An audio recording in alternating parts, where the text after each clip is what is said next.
ini memanggilmu kawan. Belajar bergerak berbagi untuk negeri, guru penggerak majukan negeri. Warahmatullahi wabarakatuh.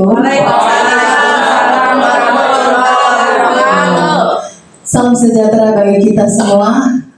Selamat siang Bapak Ibu guru hebat yang kami hormati, Bapak Kepala Sekolah, Bapak Komarudin SPD, yang kami hormati Bapak dan Ibu guru hebat. Apa kabar? Baik.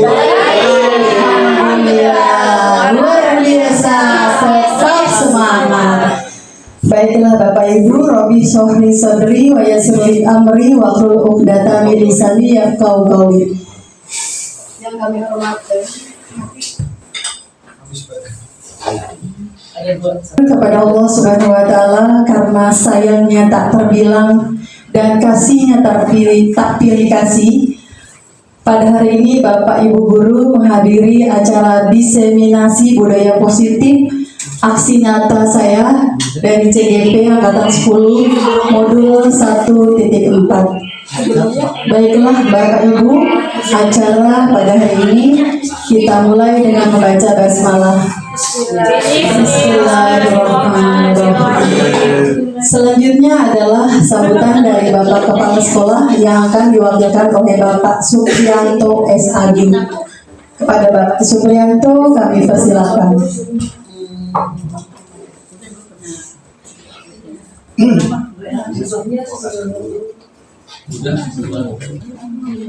Baik, terima kasih. Assalamualaikum warahmatullahi wabarakatuh.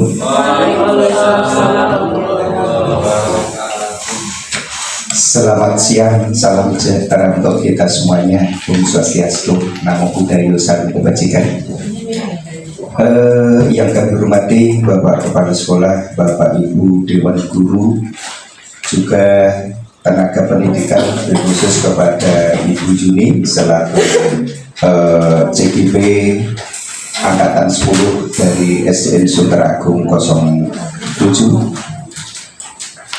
Pertama, mari kita panjatkan puji syukur kepada Allah Tuhan Yang Maha Kuasa bahwa pada siang hari ini kita semuanya masih diberikan nikmat sehat sehingga bisa melaksanakan aktivitas dan tugas kita sebagai pendidik untuk senantiasa memberikan ilmu dan mendidik putra-putri kita semuanya. Baik Bapak Ibu yang saya hormati,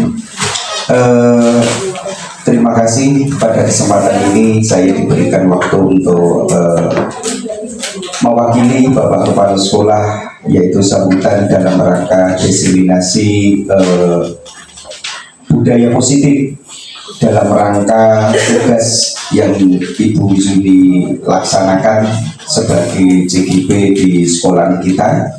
Mudah-mudahan mari kita dukung bersama kegiatan atau proses pembelajarannya Bu rekan kita Bu Juni untuk melaksanakan tugas-tugas dari BPDP DIY melalui program guru penggerak, dan alhamdulillah rekan kita termasuk pada angkatan ke-10.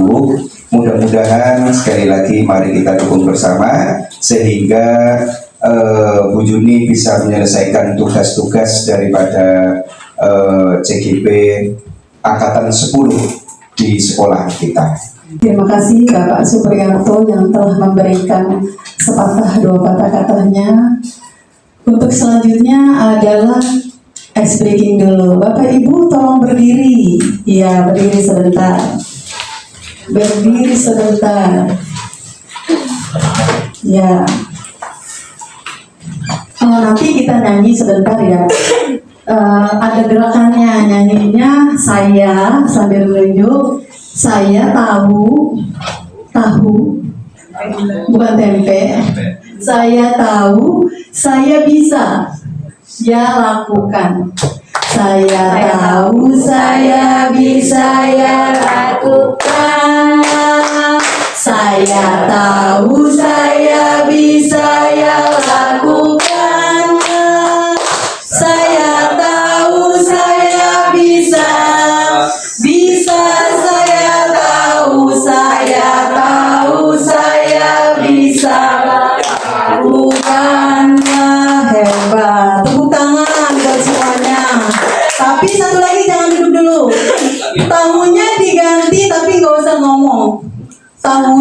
tidak diucapkan. Saya bisa dan lakukanlah. Saya bisa dan lakukanlah. Saya bisa saya tahu, saya bisa dan lakukanlah. Yeay. Oke, kita mulai ya Bapak Ibu. Kok nggak mau? Dalam hal ini saya mengambil judul tentang diseminasi budaya positif di sekolah, yaitu nilai-nilai atau kebiasaan-kebiasaan di sekolah yang berpihak kepada murid agar mereka dapat berkembang menjadi pribadi yang kritis, hormat, dan bertanggung jawab. Nah, ini perubahan paradigma baru, yaitu kalau dulu kita ngambil visi itu yang berpihak kepada sekolah dengan suasana yang menyenangkan, aman, nyaman, tapi untuk sekolah. Kemarin minggu yang lalu kita sudah diskusi tentang visi dan perubahan tentang sekolah kita, yaitu yang berpihak kepada murid, yang tentang biasanya itu perubahan paradigma yang sekarang itu berpikir positif, mandiri, bertanggung jawab, mencipta, gitu ya. Lanjut, budaya positif itu disiplin positif dan nilai-nilai kebajikan yang universal, teori motivasi, hukuman, dan penghargaan restitusi, keyakinan kelas, kebutuhan dasar manusia, dan dunia berkualitas. Restitusi yaitu ada 5 posisi kontrol dan segitiga restitusi. Baik, yang pertama tadi sudah ada 1, 2, 3, 4, 5, 6. Kita bahas yang pertama tentang disiplin positif dan nilai-nilai kebajikan yang universal. Disiplin positif dan nilai-nilai kebajikan yang universal. Sebentar, cobalah buka.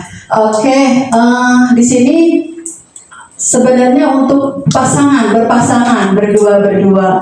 Jadi orang nomor 1 tugasnya adalah Wida pasangan dengan siapa? Bu Titin, Bu Nurul, Bu Nini. Terus berdua sudah. Pak Bowo dengan siapa?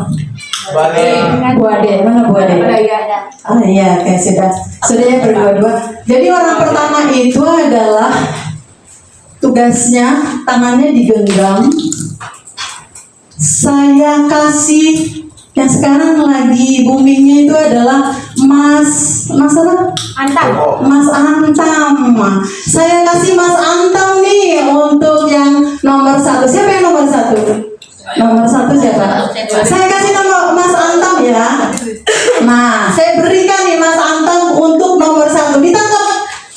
Iya, dijaga. Jangan sampai kepalanya itu lepas. Ya. Orang kedua adalah tugasnya membuka kepalan orang pertama tadi.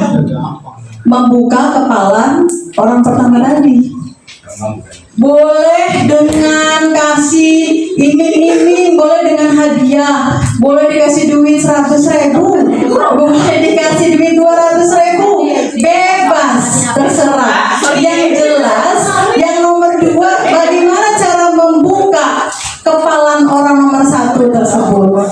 Padahal sama siapa? Oh, kirain nggak ada orang. Iya, jangan jadi orang ketiga, nanti jadi. Nah. Oke, sudah ya Bapak Ibu. Oke, saya kasih waktu berapa detik untuk membuka kepalan orang pertama. Iya.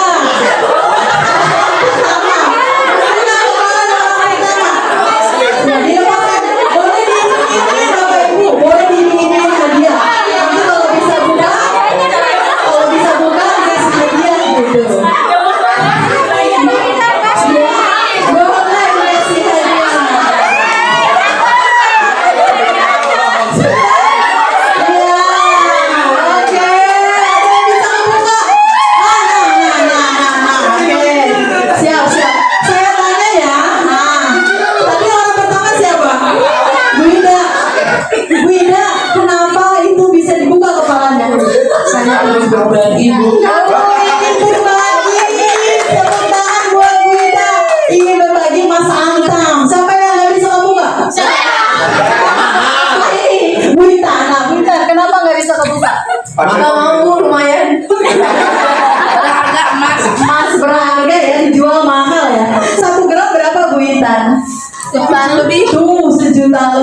nggak mau dibuka. Meskipun dibayar 100.000 nggak mau.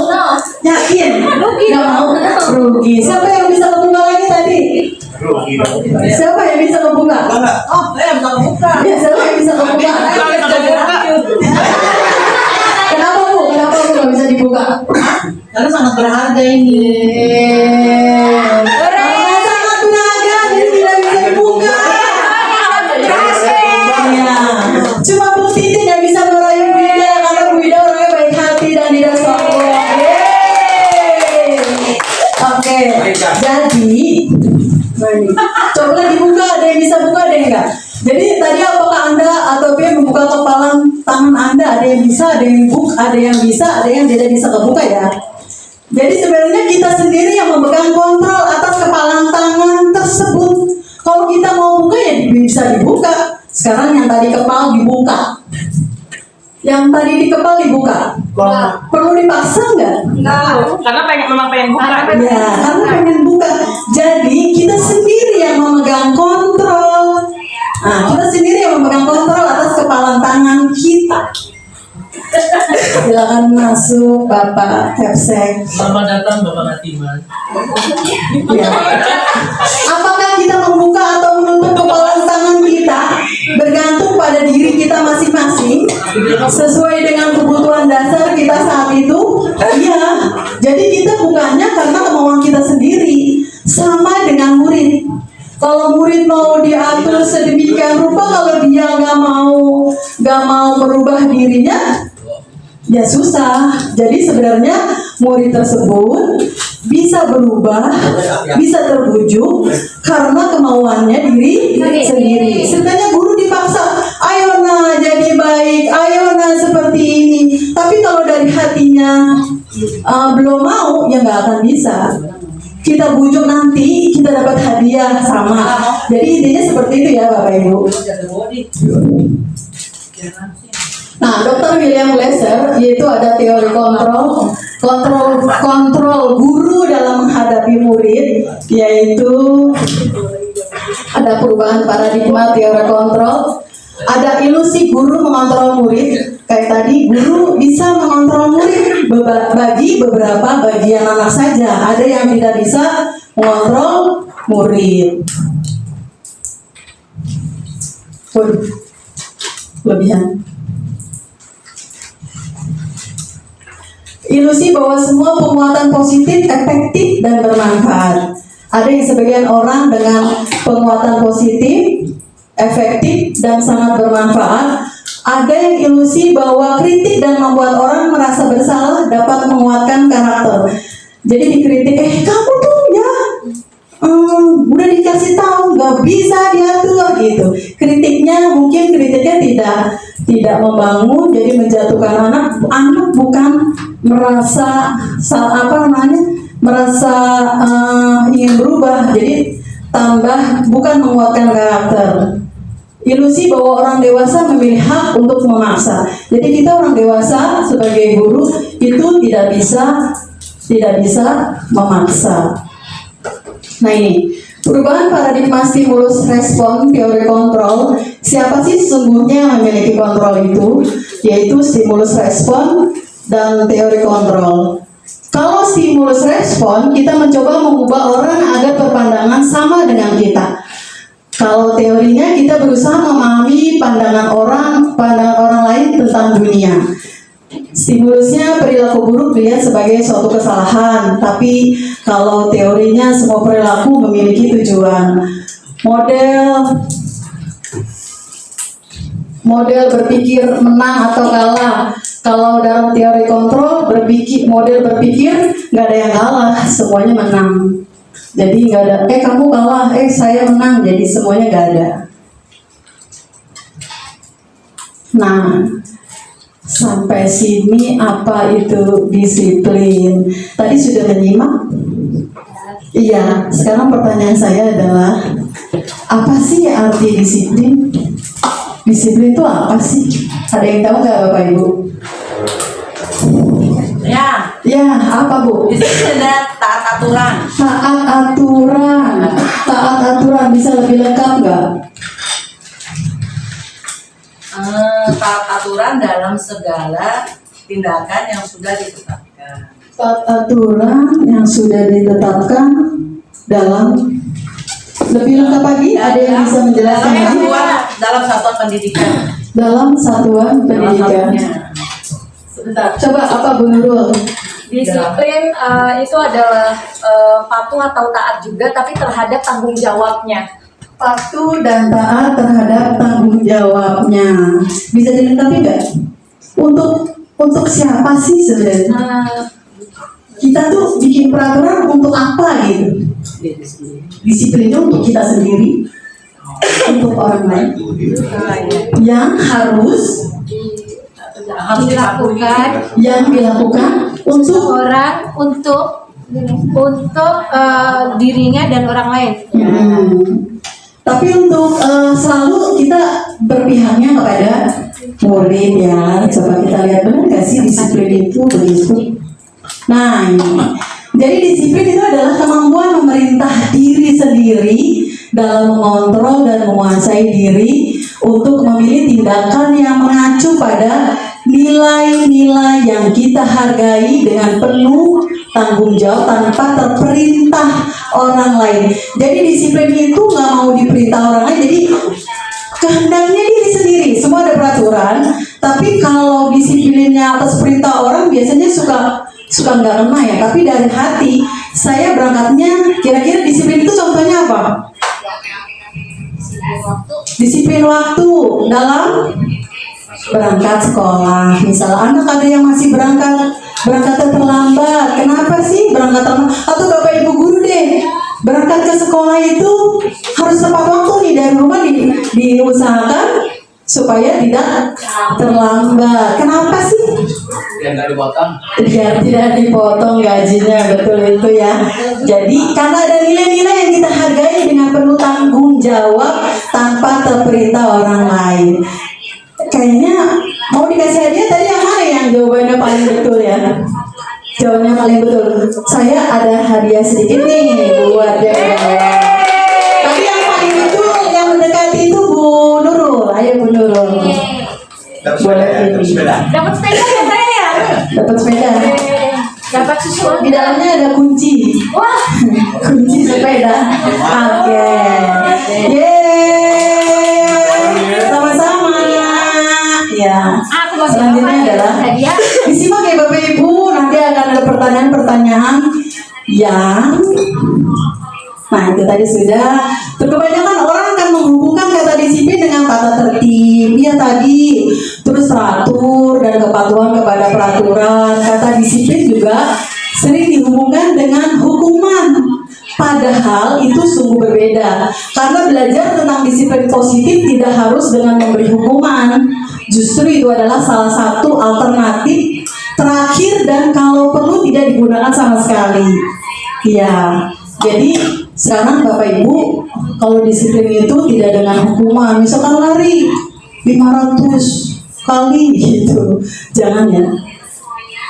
Selanjutnya tadi sudah, ini. Jadi kita harus mengacu pada nilai-nilai kebajikan, mengacu pada profil pelajar Pancasila. Apa saja Bapak Ibu profil pelajar Pancasila? Beriman, beriman, bertakwa kepada Tuhan Yang Maha Esa dan berakhlak mulia, mandiri, bernalar kritis, berkebinekaan global, bergotong royong dan kreatif, dan berpatokan dengan the seven esensial ini. Ada empati, suara hati, kontrol diri, rasa hormat, kebaikan, toleransi, dan keadilan. Coba Bapak Ibu masih hafal nggak ya ini profil pelajar Pancasila? Oke, kita nyanyi dulu. Apa?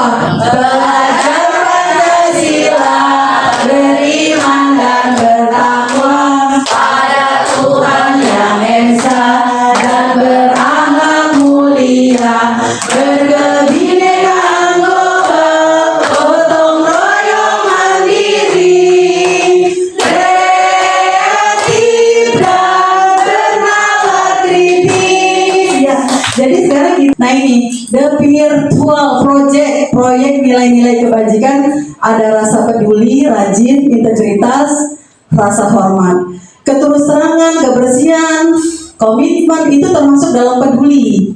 Rajin itu keberanian, kesantunan, kreatif, semangat, terus baik hati, bersahaja, kesetiaan itu termasuk integritas. Kesetiaan kita pada SDN Suntaragung 07 itu termasuk integritas kita. Terus rasa hormat yaitu bijaksana, bersyukur, toleransi antar sesama agama, percaya, lurus hati. Selanjutnya, nah ini ada teori motivasi hukuman dan penghargaan restitusi. Ini kita udah masuk pembelajaran pertama sudah ya. Sekarang masuk pembelajaran kedua. Tapi pembelajaran kedua ini Bu Guru lagi. Saya ada pertanyaan nih, pertanyaan lagi. Teori motivasi hukuman. Tadi apa ya pertanyaannya? Pertanyaannya adalah apa saja teori motivasi? Apa saja? Sebutkan teori motivasi. Tadi sebutkan sama siapa?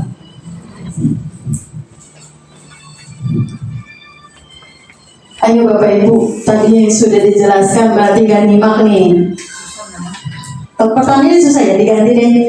Teori motivasi perilaku ada 3, apa saja? Teori motivasi ada 3, apa saja? Siapa yang bisa? Teori motivasi tadi nggak simak ya. Teori motivasi ada 3, apa saja? Motivasi apa? Teori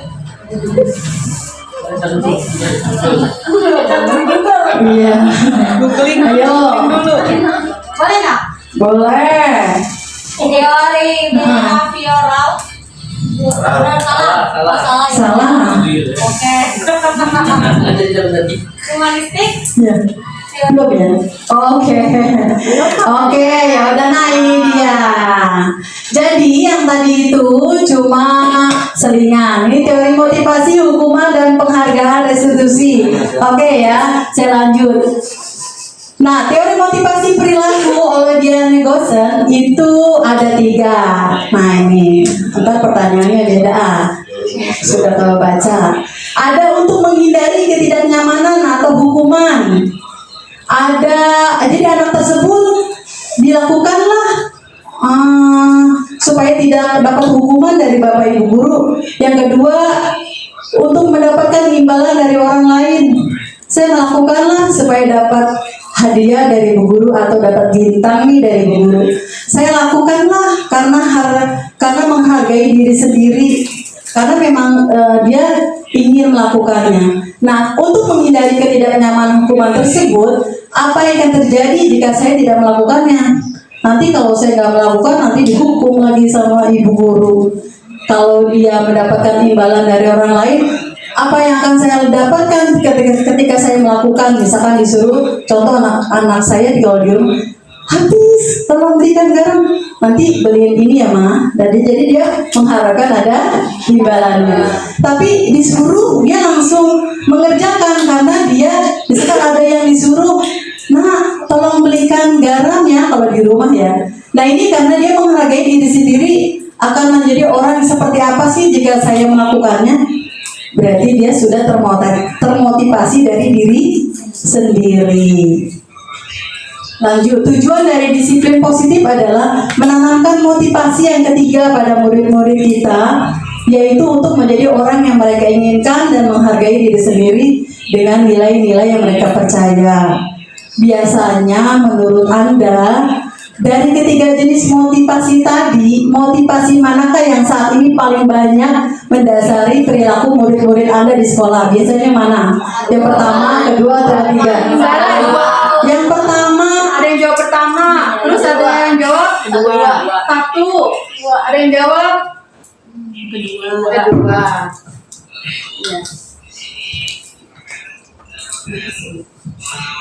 Ya ada. Jadi motivasi mereka suka beda-beda ya. Ada yang dikasih nanti tolong beliin SD Pak Udin nanti ibu kasih 1.000 deh, nah, dia mau. Ada yang, jangan bu, jangan, saya ikhlas. Nah itu motivasi karena nilai diri sendiri ya. Jadi kalau dikasih dia mau, nah motivasi yang kedua. Tadi jadi beragam ya motivasi mereka. Nah ini contoh ada kasus. IPA kurang menguasai pelajaran matematika sehingga pada saat pelajaran tersebut sebentar Bu Intan nih saya suruh baca. IPA kurang menguasai pelajaran matematika sehingga pada saat pelajaran tersebut berlangsung dia lebih banyak berdiam diri atau menggambar di buku pelajarannya. Pada saat guru matematikanya, Pak Seno menanyakan pertanyaan IPA menjadi gugup dan tak sanggup menjatuhkan tasnya dari kursi, serta tiba-tiba menjadi gegap pada saat berupaya menjawab. Seluruh kelas pun tertawa melihat perilaku IPA yang berbicara tergagap dan terkejut tersebut. Pak Seno pada saat itu membiarkan teman-teman IPA menertawakan IPA yang tergagap dan malu luar biasa, dan malahan IPA untuk maju ke depan dan berdiri di depan kelas sambil menunjuk hidungnya karena tidak bisa menjawab pertanyaan Pak Seno. Kelas makin gaduh dan anak-anak pun tertawa melihat IPA di depan kelas memegang ujung hidungnya. Kira-kira menurut Bapak Ibu perlakuan Pak Seno sudah betul belum? Iya, sudah betul belum? Kenapa? Karena bikin anak merasa malu. Iya, karena membuat IPA merasa harusnya gimana sih Pak Seno itu? Kebalikan nih saya ke Bapak Ibu guru. Harusnya Pak Seno harusnya bagaimana? Tindakan Pak Seno terhadap IPA itu harusnya bagaimana? Memberikan motivasi, dipanggil, kata Pak Bowo, dipanggil ke ruangan. Kenapa sih kamu gitu kan? Nah itu kita lihat ya. Jadi apakah Anda setuju dengan tindakan Pak Seno terhadap IPA? Tidak. Kenapa sih? Karena membuat malu. Jadi sebaiknya kita kalau mau milih murid itu jangan di depan depan umum, betul, dan tidak boleh sekarang pakai hukuman. Tadi IPA dihukumnya ngapain tuh? Maju ke depan, kakinya diangkat sambil tunjuk hidung. Ya kalau dihukum dia habis itu paham, kalau setelah itu dia lemas pingsan, jadi tanggung jawab gurunya lagi. Setelah itu mungkin ada rasa dendam pada dirinya dia. Saya waktu SD kelas 6 dihukum sama Bu Yuni, dimaju ke depan, malunya luar biasa, nggak akan aku terima maafnya itu Bu Yuni hukum saya di depan anak-anak. Mungkin punya rasa dendam seperti itu ya Bapak Ibu ya. Jadi sebaiknya kita ngapain sih gitu. Nah ini restitusi, ada tindakan terhadap suatu pelanggaran pada umumnya berbentuk hukuman atau konsekuensi. Kali ini akan diperkenalkan program disiplin positif yang dinamakan restitusi. Restitusi itu adalah proses menciptakan kondisi bagi murid untuk memperbaiki kesalahan mereka sehingga mereka bisa kembali pada kelompok mereka dengan karakter yang lebih kuat. Jadi dipanggil tuh anak tersebut, kenapa sih kamu seperti itu gitu kan? Baiknya begitu, karena kalau langsung dihukum dengan murid-muridnya, mungkin dia nggak akan kembali lagi ke teman-temannya karena merasa malu. Mungkin bisa jadi dia nggak masuk lagi. Besok saya nggak mau masuk kan, guru atau teman-teman saya sudah menghina saya, mempermalukan saya, gitu ya Bapak Ibu. Selanjutnya ada ini hukuman, perbedaan hukuman, konsekuensi restitusi. Kalau hukuman itu sesuatu yang menyakitkan harus terjadi. Dia sebenarnya nggak mau dihukum, tapi dihukum, jadi menyakitkan akan terjadi. Konsekuensi sesuatu yang harus terjadi. Kalau restitusi adalah restitusi merupakan pilihan. Harusnya kamu bagaimana?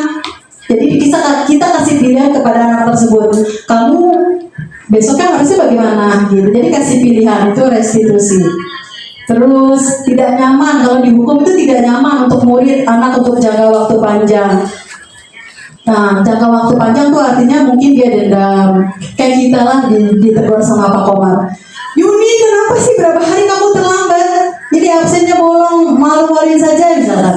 Itu pasti saya akan membekas Pak Komar, jangan sangat saya kan mau ditegur dengan teman-teman, sampai dengan murid, sampai dengan kita sendiri gitu. Terus tidak nyaman, kalau konsekuensi tidak nyaman untuk murid anak untuk jangka waktunya pendek, karena kalau konsekuensi itu sudah ditetapkan dari awal. Nanti kamu melakukan ngapain? Ya Bu, saya nanti melakukan ini gitu. Terus restitusi menguatkan untuk murid anak dalam jangka waktu panjang. Hukuman, korban mendapat keadilan, korban bisa diabaikan. Udahlah, itu kan memang konsekuensi saya, gitu. Korban mendapatkan ganti. Nah, murid anak tersakiti kalau dihukum. Tapi kalau konsekuensi, murid anak dibuat tidak nyaman. Murid anak mendapatkan penguatan dan perilaku pasif agresif meningkat. Jadi anak yang agresif mungkin akan meningkat, malah tambah mungkin tambah nakal kalau dihukum dengan kita, gitu. Kalau ada konsekuensi, mungkin penguatan hanya bertahan dalam jangka waktu pendek. Kalau restitusi, masalah terpecahkan.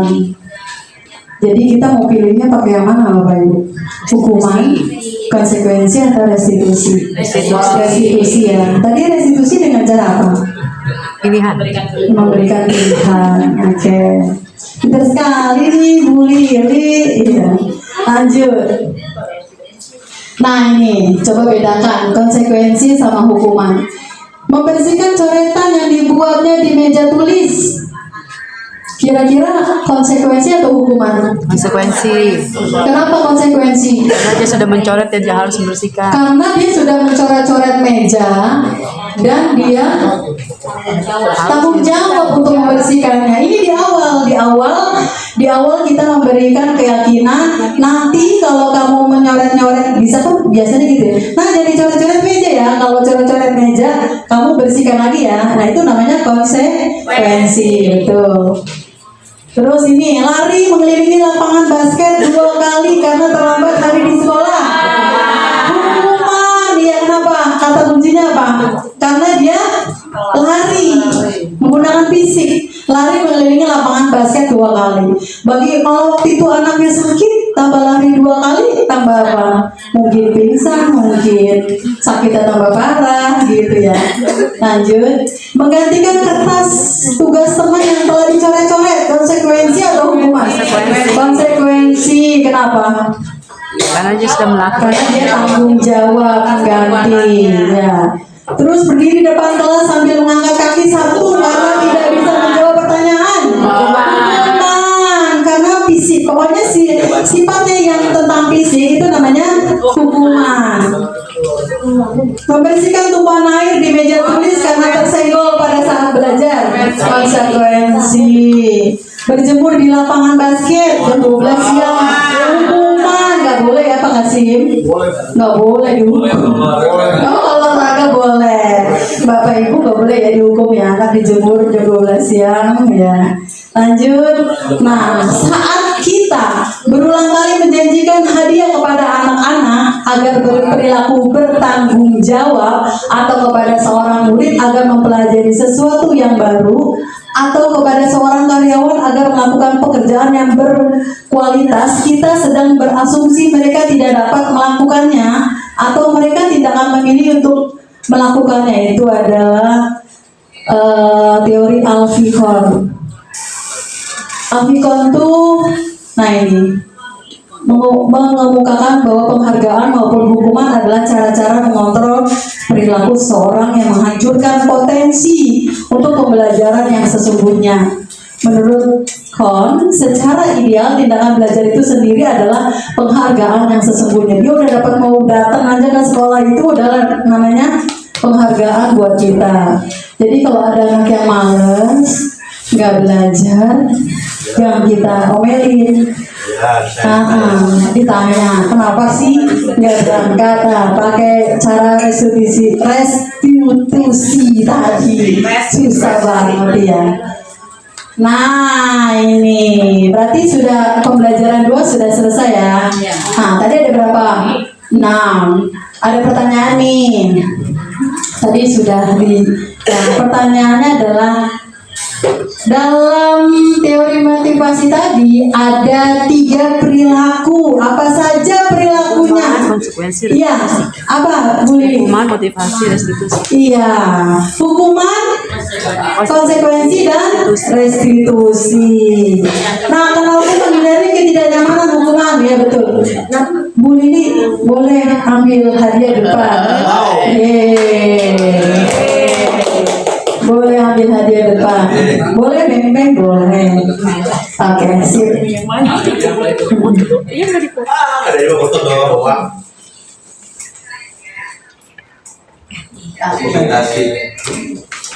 Selanjutnya kita udah yang ketiga ya, pembelajaran yang ketiga, keyakinan kelas adalah nilai-nilai kebajikan universal yang disepakati secara tersirat dan tersurat, lepas dari latar belakang suku, negara, bahasa maupun agama.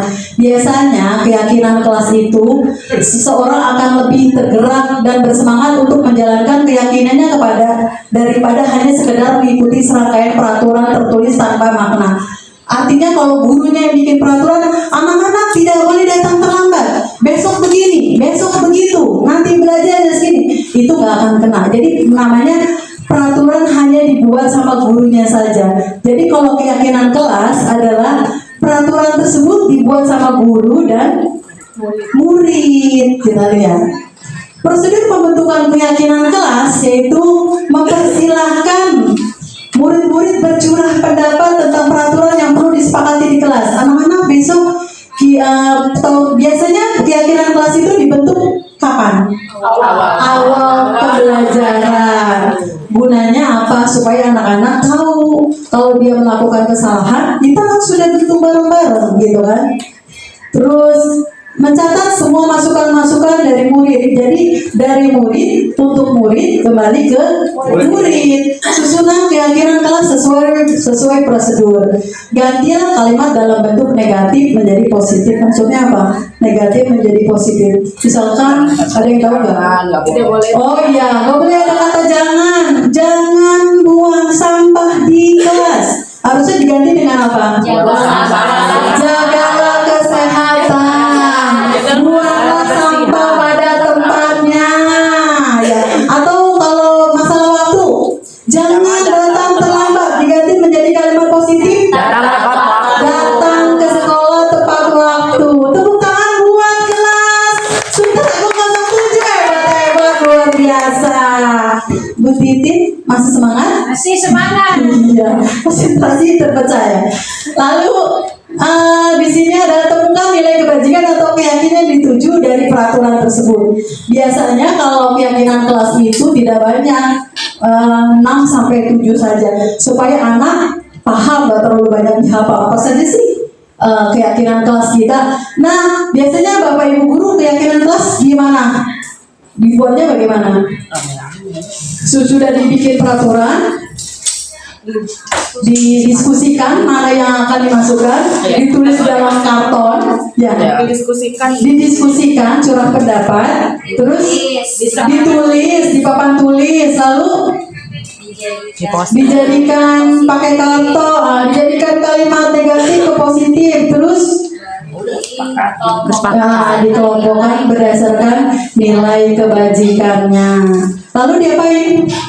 Ditanda tangan biasanya. Kenapa ditanda tangan? Supaya murid ikut merasa kalau saya ikut bercurah pendapat, saya sudah ikut diskusi dalam membuat keyakinan kelas. Jadi sewaktu-waktu kalau anak tersebut melanggar, kamu kenapa kemarin kan sudah membuat keyakinan? Iya Bu, kita kan sudah buat. Iya Bu, saya salah. Jadi dia sudah sadar sendiri, begitu ya Bapak Ibu. Lanjut. Sudah selesai pelajaran 3. Nah ini mau kasih pertanyaan, mau hadiah lagi nggak? Ini hadiah bukan apa-apa, supaya Bapak Ibu tidak ngantuk, supaya Bapak Ibu tetap semangat menyimak pembelajaran saat ini, ya enggak? Oke, pertanyaan yang ketiga adalah bagaimana cara membentuk keyakinan kelas? Iya. Diskusi sama anak-anaknya. Satu diskusi. Bentar, saya ke sana. Terus merubah kalimat negatif, diskusi sama anak murid, terus mengubah kalimat negatif jadi kalimat positif, dan anak-anaknya ikut tanda tangan. Terus ditaruh di mana? Di kelas. Biasanya di kelas di sebelah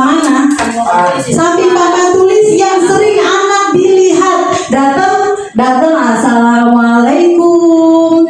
Dia langsung melihat, biasanya di sini.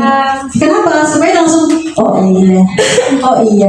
Biasanya tulisannya besar, taruhnya di sebelah sini. Paham ya Bapak Ibu? Bu Bibi, silakan. Masih ada. Bu Ade, jawab dong. Boleh, silakan. Oke. Iya. Oke. Terima kasih Bapak Ibu guru. Lanjut ya. Nah ini kebutuhan. Tadi Mas. Ini keempat. Pembelajaran keempat ada 5 kebutuhan dasar manusia oleh Dr. William Glasser dalam choice theory, yaitu ada bertahan hidup, kasih sayang dan rasa diterima, kebebasan, kesenangan, penguasaan. Apa tadi Bapak Ibu?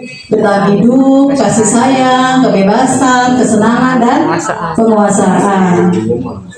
Nah, contoh kasus Ibu Amber, guru wali kelas 2A.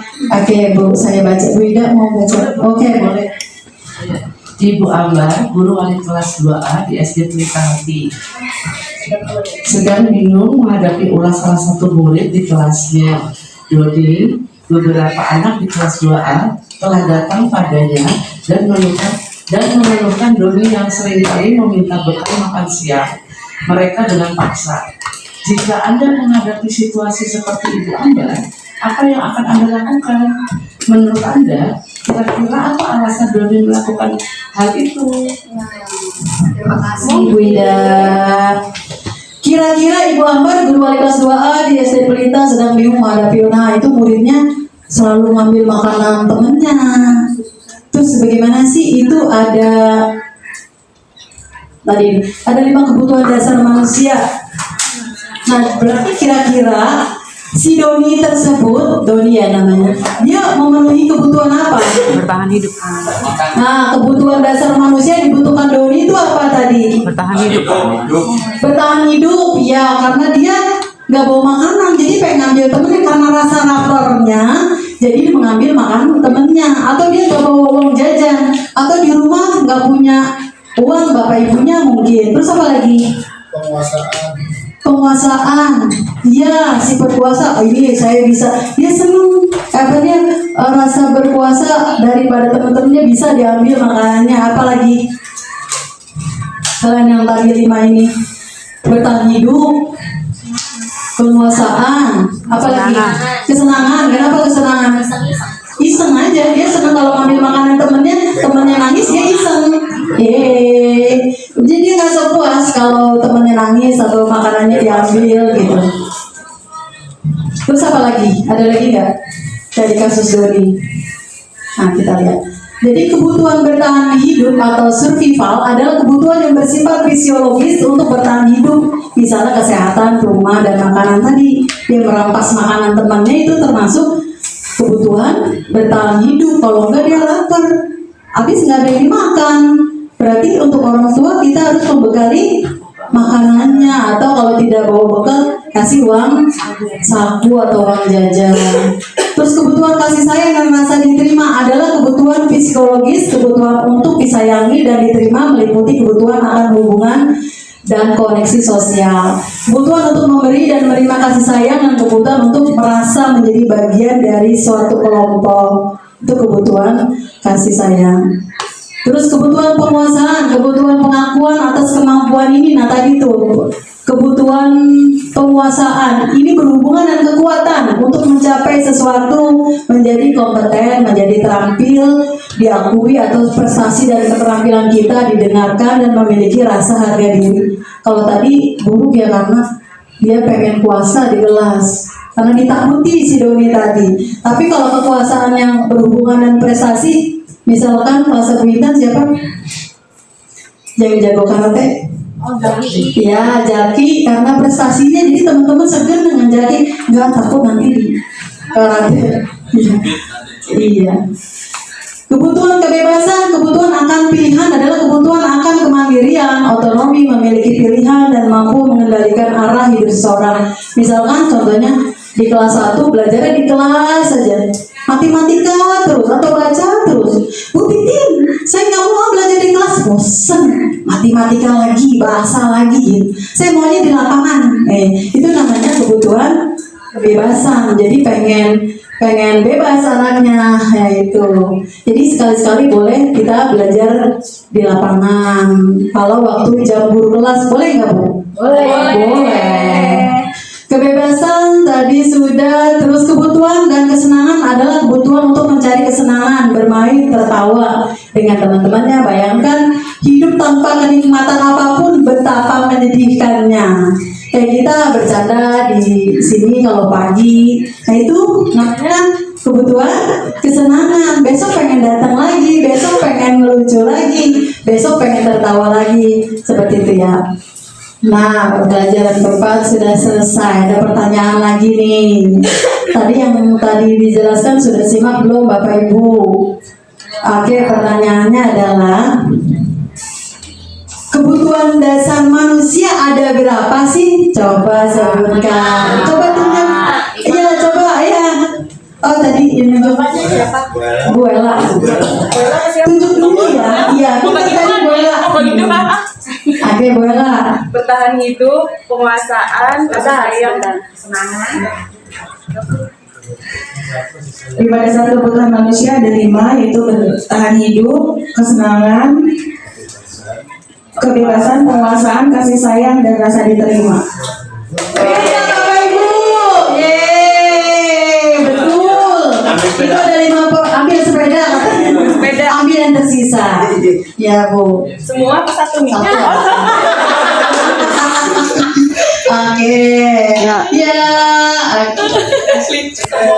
terima kasih. Selanjutnya adalah tentang restitusi 5 posisi kontrol. Ada apa saja sih? Ada 5 posisi kontrol guru, itu ada penghukum, kedua membuat rasa bersalah, ketiga teman, keempat pemantau, dan kelima manajer. 1 penghukum. Seorang penghukum bisa menggunakan hukuman fisik maupun verbal. Patuhi aturan saya ya, atau awas, ada kata awas ya besok kalau terlambat. Nah itu namanya penghukum. Kamu selalu saja salah. Besok gak masuk, gak boleh ada susulan ya. Itu posisi penghukum. Selalu yang terakhir. Selalu patuhi aturan saya ya. Ini kan kelas 6 misalnya, ini kelas 2. Nah itu posisi penghukum, ada kata awas. Kedua, pembuat rasa bersalah. Pada posisi ini biasanya guru akan bersuara lebih lembut, menggunakan keheningan yang membuat orang lebih merasa tidak nyaman, bersalah atau rendah diri. Biasanya ada kata, ibu sangat kecewa sekali dengan kamu nak. Atau gimana coba kalau orang tua kamu tahu kamu berbuat begini, coba kamu dibilangin gak bisa-bisa. Nanti kalau dikasih tahu mama kamu akan sedih loh. Nah itu namanya pembuat rasa bersalah. Ketiga, teman. Guru sebagai teman, guru pada posisi ini tidak akan menyakiti murid, namun akan tetap berupaya mengontrol murid melalui persuasi. Ada kata, ayo bantulah demi bapak atau demi ibu ya. Ayo ingat tidak bantuan bapak selama ini kepada kamu. Terus ya sudah, kali ini tidak apa-apa, nanti ibu bantu bereskan. Nah seperti itu ya, ada kata teman. Terus guru sebagai pemantau, posisi pemantau berdasarkan pada peraturan dan konsekuensi. Peraturan apa? Yaitu peraturan apa yang telah kamu lakukan, sanksi atau konsekuensinya apa, itu sebagai pemantau. Dan terakhir adalah manajer. Posisi manajer adalah posisi di mana guru berbuat sesuatu bersama dengan murid, mempersilahkan murid mempertanggungjawabkan perilakunya, mendukung murid agar dapat menemukan solusi atas permasalahannya sendiri. Seorang manajer telah memiliki keterampilan di posisi teman maupun pemantau. Jadi yang paling baik adalah posisi apa Bapak Ibu? Manajer, karena dia bisa menjadi teman dan juga sebagai pemantau. Coba kita lihat lagi. Apa yang kita yakini? Biasanya ada kata apa yang kita yakini. Kita kan sudah buat keyakinan kelas. Apakah kamu meyakininya? Jika kamu meyakini, coba.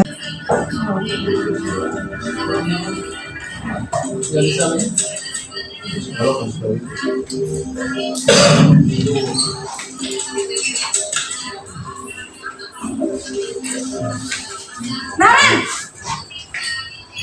sini kamu. Ini posisi penghukum, guru sebagai posisi penghukum. Selalu terlambat. Ada kata selalu terlambat. Pasti terlambat. Mampu saya Apa coba? Alasan kamu apa lagi? Kapan sih kamu tidak terlambat? Malas sekali ya kamu jadi anak. saya Dasar pemalas. Jadi dia tidak memberikan kesempatan kepada muridnya untuk memberi alasan kenapa dia terlambat. Sana, kamu keliling lapangan basket 2 kali. Tuh, ini 2 kali. Keliling lapangan basket 2 kali.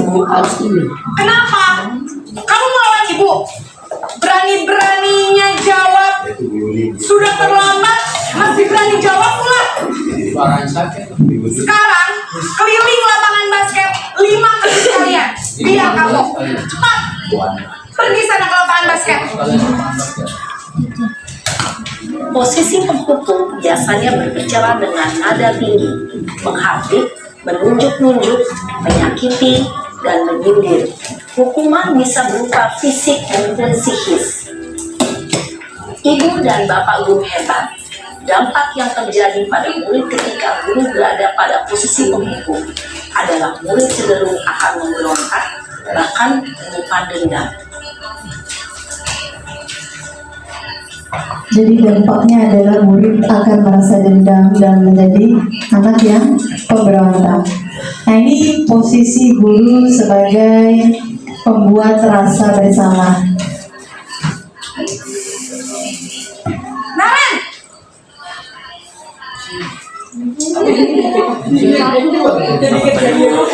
Naren, Naren, kamu kenapa terlambat lagi, nak?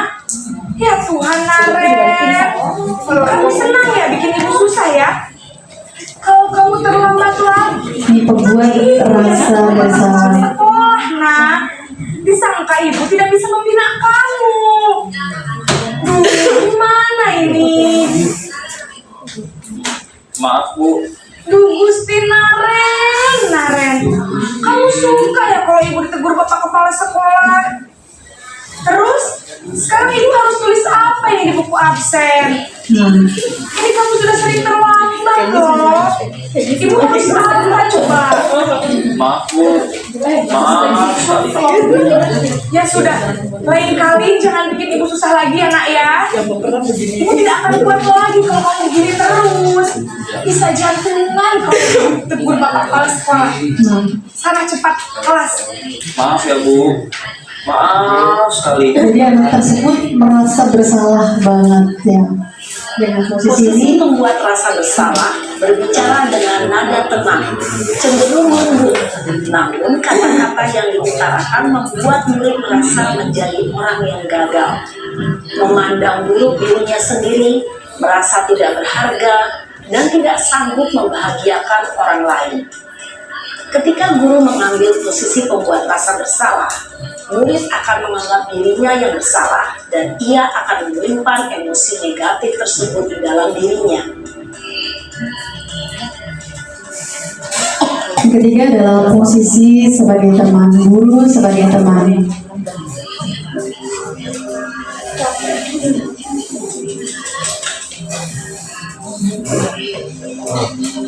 Naren,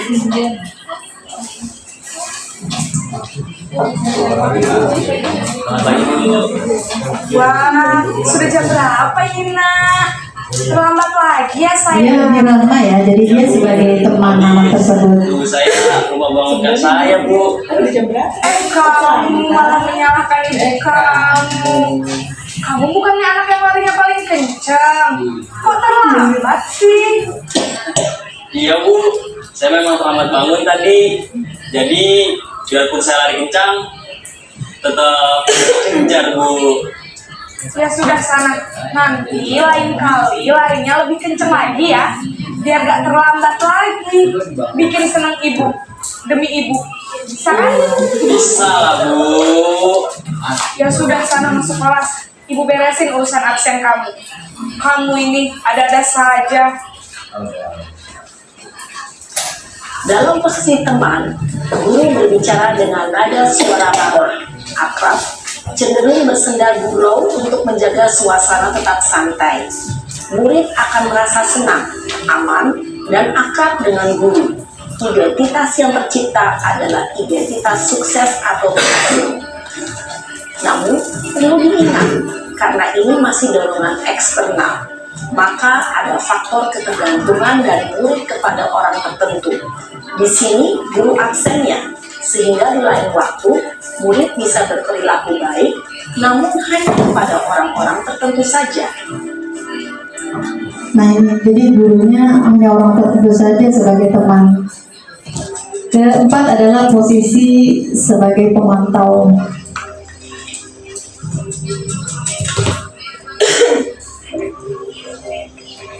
Naren!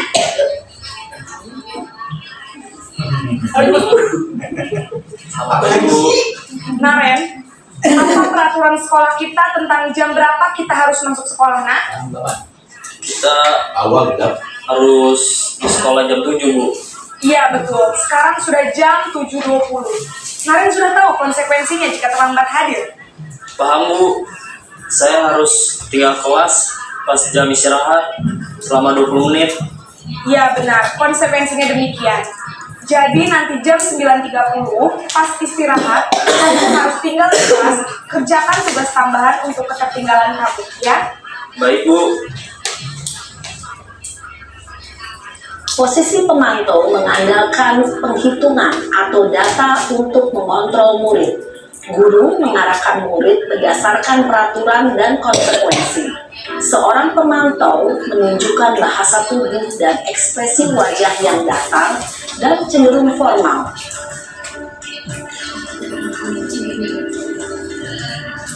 Posisi terakhir adalah posisi manajer, guru sebagai manajer.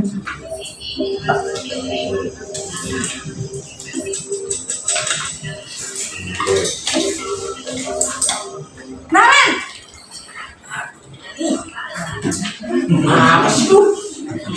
Pagi, Bu. Selamat pagi, Naren. Emosi pagi. Maaf, Bu. Saya terlambat. Iya, sekolah masuknya jam 7, sekarang sudah jam 7.20. Jadi sekarang bagaimana ini, Naren? Maaf, Bu. Saya lupa setel alarm saya semalam.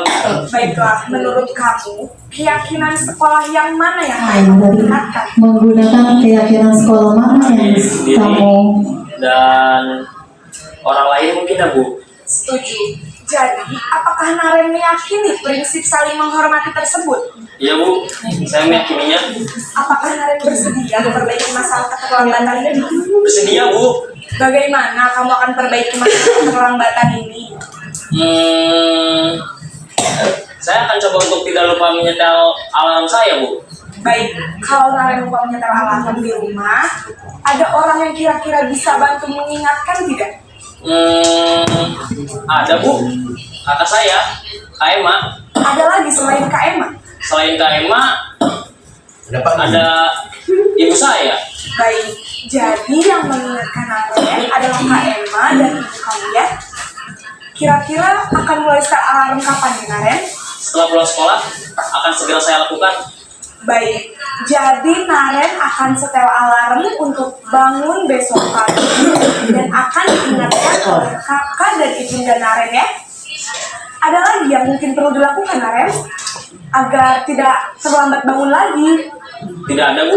Baik, Naren, terima kasih untuk kerjasama kamu. Sekarang kamu perlu kembali ke kelas untuk belajar. Baik, Bu. Terima kasih.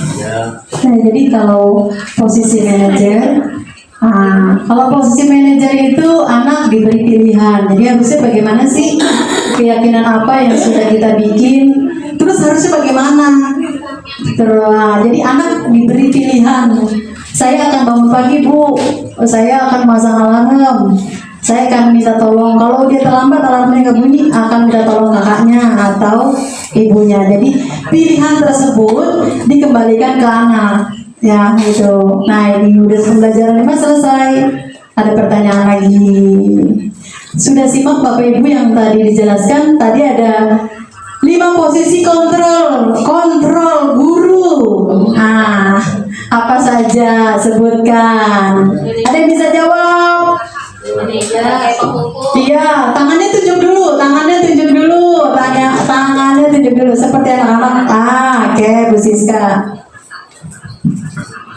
1 sebagai penghukum, 2 sebagai pembuat merasa bersalah, 3 sebagai teman, 4 sebagai pemantau atau monitor, dan 5 sebagai manajer. Iya, jadi yang paling baik kita sebagai posisi mana? Direktur.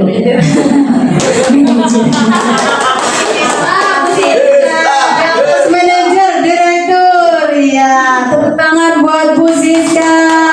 Bu Siska tinggal 2, nggak ada pilihan ya. Iya, sama-sama.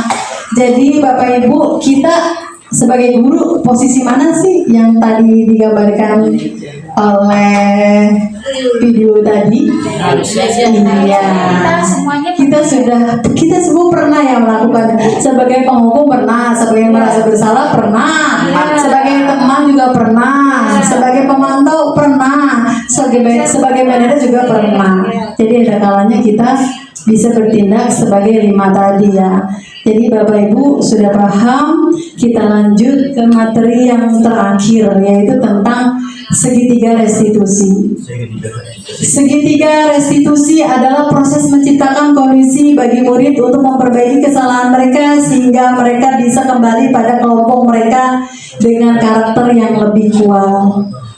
Melalui restitusi, guru dapat membantu murid lebih memiliki tujuan disiplin positif serta memulihkan dirinya setelah berbuat salah. Kedua, membantu murid untuk jujur terhadap diri sendiri dan mengevaluasi dampak dari kesalahan yang dilakukan.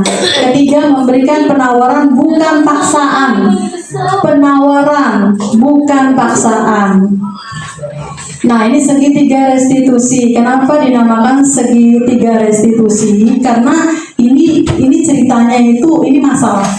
Pasti di kelas itu kita mempunyai masalah. Ada saja anak yang bermasalah.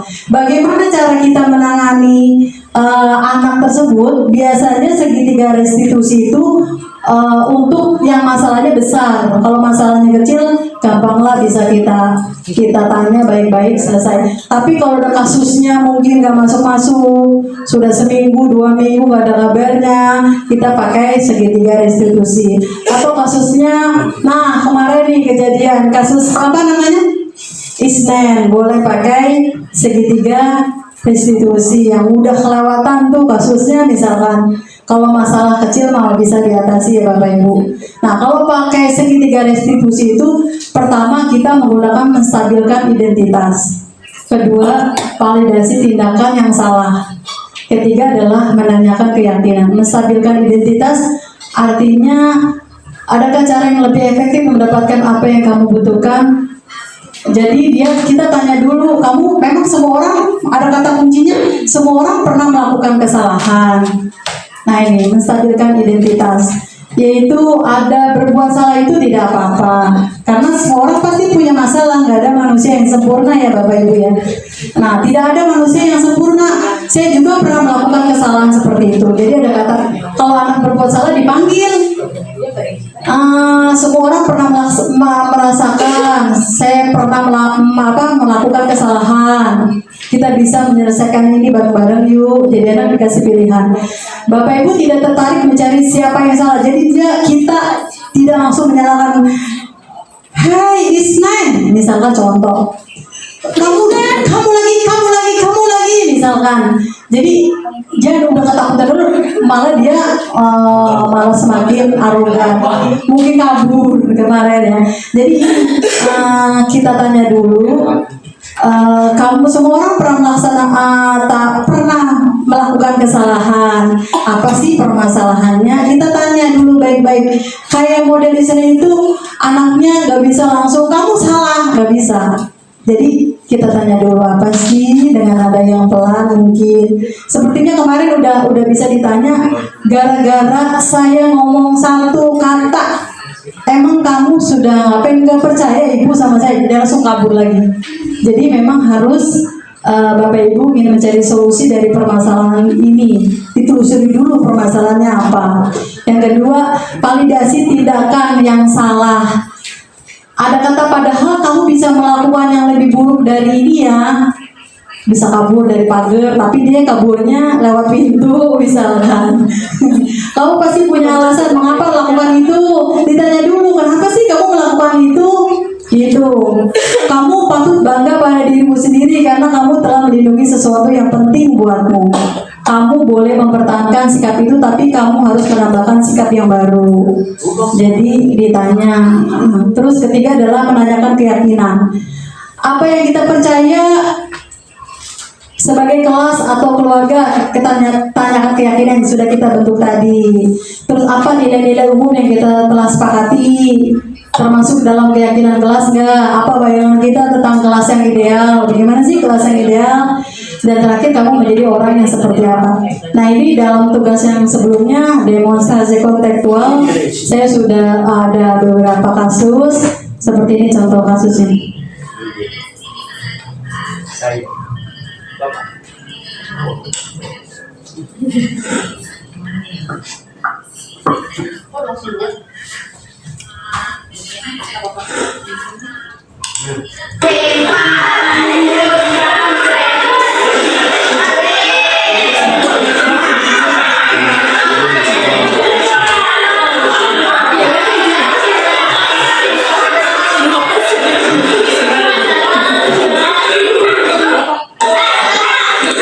Nah, ini ceritanya Rani sama Vita berantem, tadinya teman, terus dia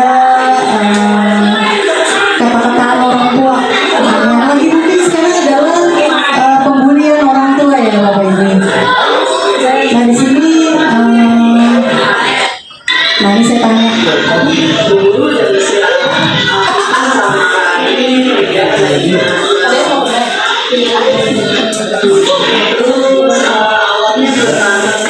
Menstabilkan identitas, jadi tidak merasa anak tersebut salah.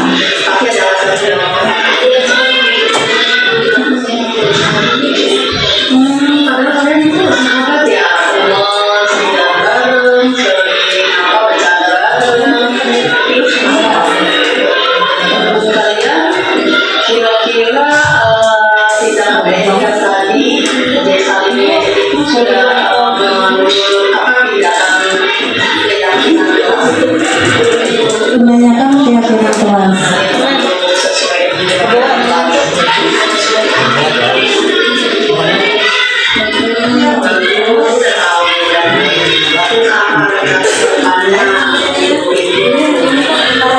Ditanya rencana ke depannya, kamu mau seperti apa sih, mau jadi anak seperti apa sih?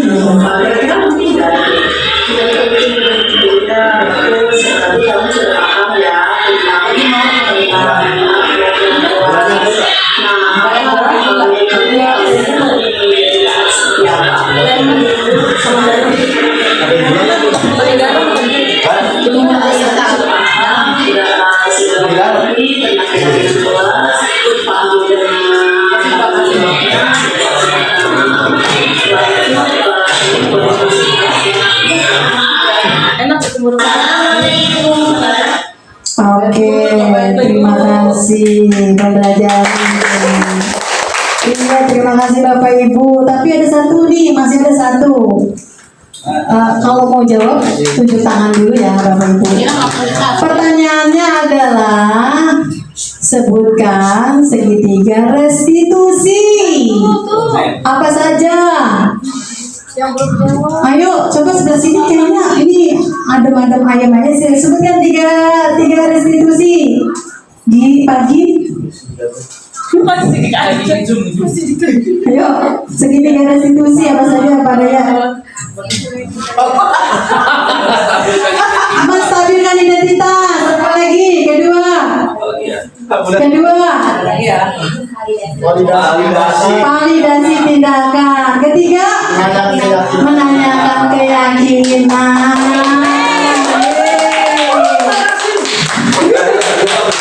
Pak Kasim, ya silakan.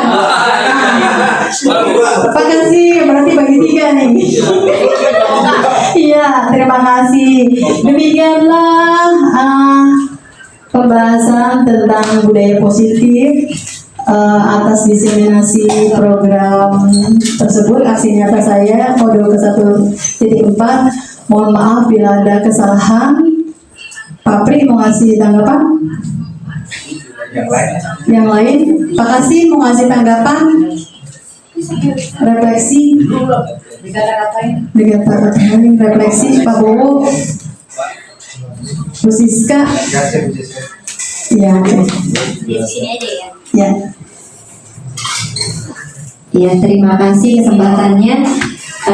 Ibu Yuni khususnya terima kasih sudah melakukan diseminasi budaya positif ini di Suntera Gunung 7. Kami sebagai guru-guru tersentuh kembali, menjadi merefleksikan diri kembali. Kami ada di posisi mana? Apakah kami sebagai tadi pembuat rasa bersalah, teman dan sebagainya? Apakah kami juga sudah bisa mencapai sebagai manajer tadi untuk memperlakukan anak? Lalu tadi di diseminasi budaya positif ini juga kami tahu beberapa teori motivasi, lalu kami juga tahu kebutuhan-kebutuhan dasar sebagai manusia. Terima kasih sekali lagi kepada Bu Yuni. Semoga materi ini benar-benar bisa bermanfaat untuk kami semua untuk meningkatkan kualitas belajar di Suntera Gunung 7. Terima kasih Bu Yuni. Terima kasih Bu Siska telah merefleksikan modul 1.4 tentang budaya positif. Baiklah Bapak Ibu yang kami hormati, demikianlah pembelajaran hari ini. Mohon maaf bila ada kata salah dari saya. Wabillahi taufiq wal hidayah. Wassalamualaikum warahmatullahi wabarakatuh.